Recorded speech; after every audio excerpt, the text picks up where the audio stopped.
ስትታገልበት የነበረው እስር ቤት ገና ድሮ እንደተከፈተ ብታቅ ምን ይሰማሃል? አንድ ሰው በእጆቹ ላይ የተጠመጠሙትን ሰንሰለቶች ሲታገል ዓመታትን አሳለፈ።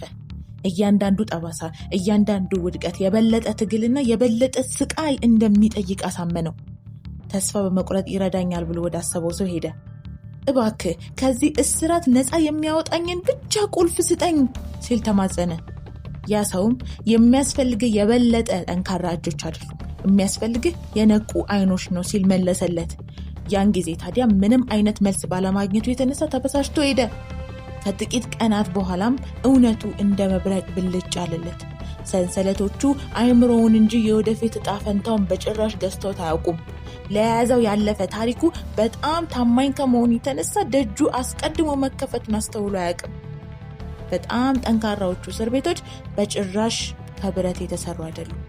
የተሰሩት ከድሮ ፍርሃቶች፣ ከተቀበሩ ውድቀቶች፣ ከጸጥተኛ ቁጭቶችና ኃይላቸውን ካጡ በኋላም እንኳ አምነናቸው ከምንቀጥላቸው ሐሰቶች ነው።